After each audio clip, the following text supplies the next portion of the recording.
Welcome to July's Market Update, brought to you in cooperation with this sponsor.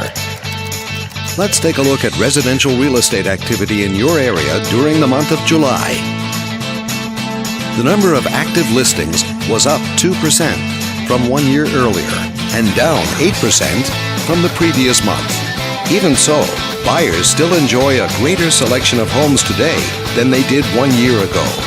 As you can see, the median listing price for the month was just under $240,000.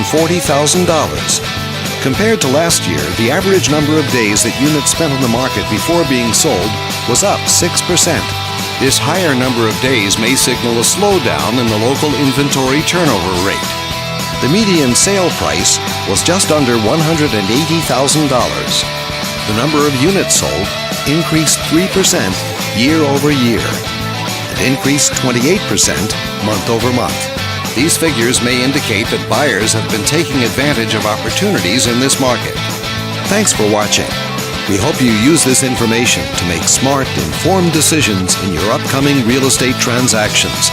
Feel free to contact us for more information or further assistance.